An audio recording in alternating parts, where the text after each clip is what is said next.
Baik, sebelum kita memulai materi kita hari ini, silahkan diperhatikan kerapiannya. Untuk sampah-sampah yang berserakan mohon diperbaiki. Terus kursi-kursi yang masih berserakan dirapikan, dan berpakaiannya itu juga harus dirapikan supaya ibu bisa memulai pembelajaran kita pada pagi hari ini. Sebelum kita lanjut, kita memulai dengan doa. Berdoa dimulai, berdoa selesai. Kita lanjut pada materi kita hari ini, itu tentang sistem dan dinamika dan demokrasi Pancasila. Itu ada tiga materi pokok yang harus kita bahas. Yang pertama itu hakikat demokrasi, yang kedua itu jenis-jenis demokrasi, dan yang ketiga dinamika penerapan demokrasi Pancasila.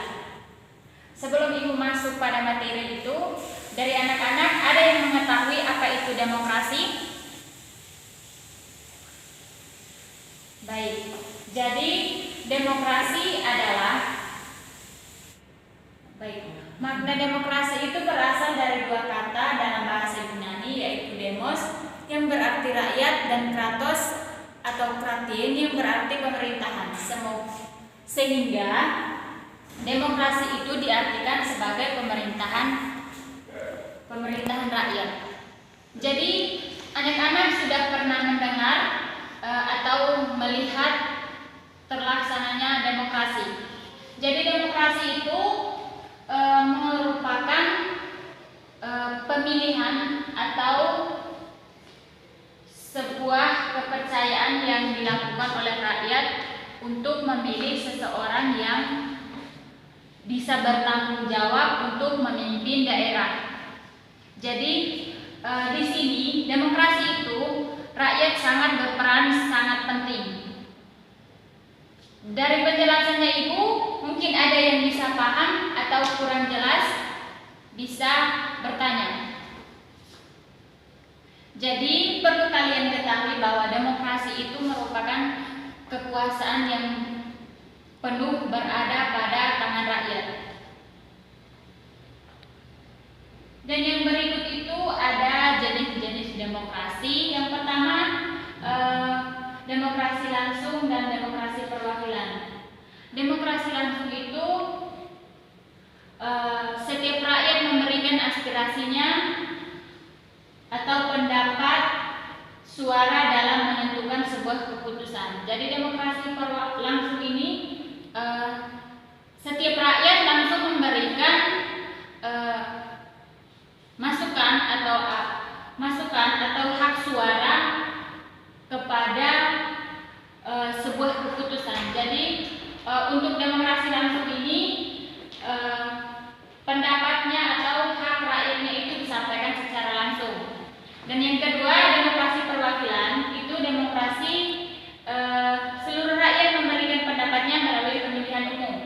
Jadi demokrasi perwakilan ini adalah demokrasi yang kita anut atau demokrasi yang kita terapkan di negara kita ini, karena kita melaksanakan demokrasi di negara kita itu adalah demokrasi yang semua rakyatnya itu memberikan dukungan dengan cara pemilihan umum.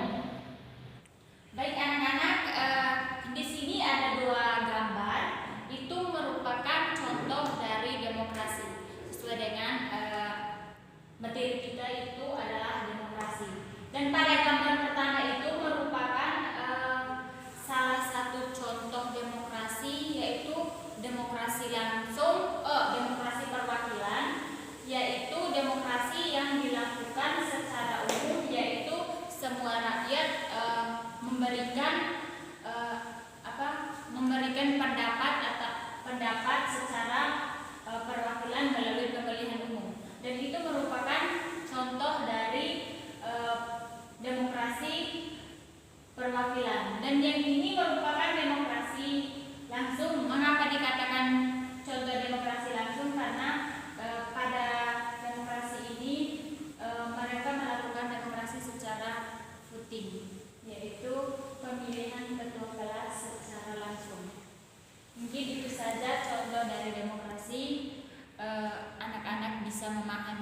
dan bisa melihat pada lingkungan sekitar. Mungkin penjelasan Ibu kurang atau terlalu cepat? Oke, baik, kita lanjut. Itu dinamika penerapan demokrasi Pancasila. Ada prinsip-prinsip demokrasi Pancasila. Jadi demokrasi itu, dalam berdemokrasi pasti ada prinsip-prinsip atau ketentuan-ketentuan yang harus dicapai atau dilakukan oleh setiap rakyat. Lanjut. Ini ada seorang ahli, itu dia menyampaikan 10 pilar demokrasi konstitusional Indonesia menurut Undang-Undang Dasar Negara Republik Indonesia tahun 1945. Itu demokrasi yang berketuhanan yang Maha Esa. Ada yang bisa jelaskan tentang demokrasi yang berkedaulatan kepada Tuhan Yang Maha Esa? Oke, baik.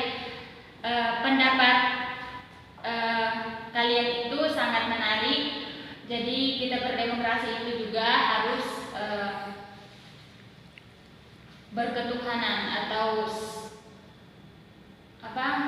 kita taat pada Tuhan. Jadi berdemokrasi tanpa Tuhan itu tidak bisa.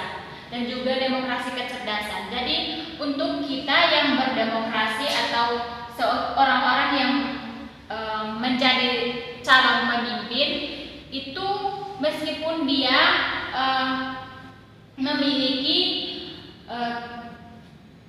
keistimewaan hal-hal dalam pribadinya, misalkan dalam hal berbicara apa segala macam itu mungkin lebih, tetapi jika dia tidak cerdas maka dia tidak bisa melakukan demokrasi. Dan juga demokrasi yang berkedaulatan rakyat, demokrasi dengan rule of law, demokrasi dengan pemisahan kekuasaan negara, dan juga demokrasi dengan hak asasi manusia. Jadi kita berdemokrasi itu sesuai dengan hak asasi setiap manusia.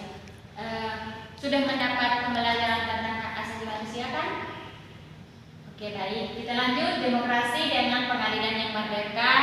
Demokrasi itu kita laksanakan dengan adil, dan juga demokrasi dengan otonomi daerah, demokrasi yang berkemakmuran, demokrasi yang berkeadilan sosial. Jadi demokrasi itu, dalam melaksanakan demokrasi itu kita memiliki demokrasi itu memiliki nilai-nilai lebih. Dan yang pertama itu demokrasi mengandung nilai moral yang memberikan itu persamaan bagi seluruh rakyat Indonesia. Jadi dalam berdemokrasi itu dia adil. Kenapa bisa dikatakan adil? Karena setiap warga negara berhak untuk memberikan pendapatnya. Jadi untuk kecuali dalam pesta demokrasi itu yang tidak diwajibkan adalah orang-orang atau masyarakat itu umurnya belum mencapai untuk mengikuti demokrasi. Karena yang kita tahu demokrasi, yang mengikuti demokrasi itu adalah masyarakat atau rakyat itu yang sudah berumur 17 tahun. Baik, dari penjelasannya Ibu, mungkin ada yang mau bertanya, dipersilahkan.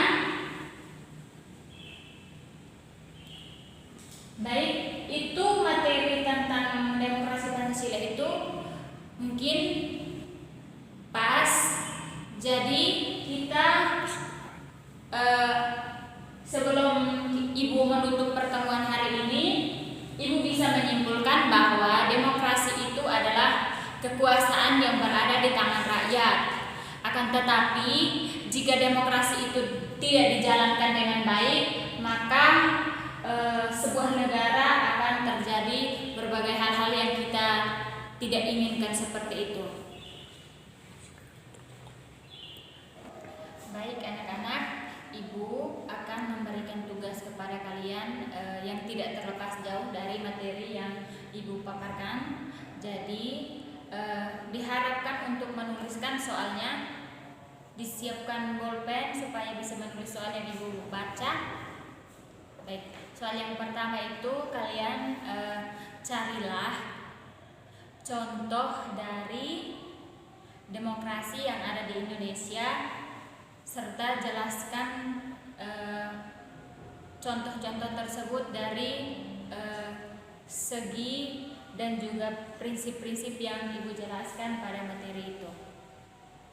Jadi carilah contoh-contoh dari demokrasi yang ada di Indonesia, terus jelaskan prinsip-prinsipnya yang sesuai dengan materi yang Ibu paparkan. Sudah? Oke, yang kedua itu tentang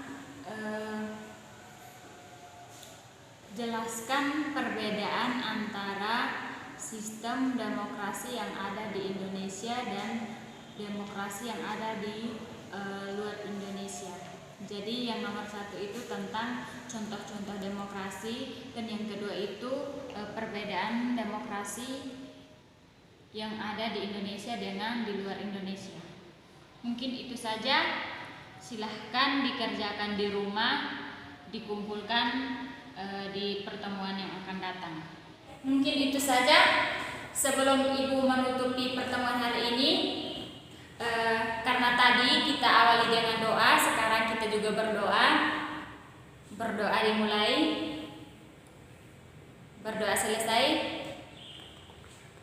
Jangan lupa untuk adik-adik semua, jika ingin berkeluaran, jangan lupa mentaati protokol kesehatan yang ada, karena situasi negara kita ini sedang dalam keadaan seperti ini. Jadi mohon untuk perhatikan protokol kesehatan, taat pada aturan, karena kita harus menyesuaikan dengan keadaan. Dan untuk mohon kerjasama. Jadi itu, jaga kesehatan, taati aturan yang ada pada lingkungan sekitar. Semoga kita semua tetap sehat dan dijauhkan dari hal-hal yang kita tidak inginkan. Sekian hari ini, sampai jumpa minggu depan.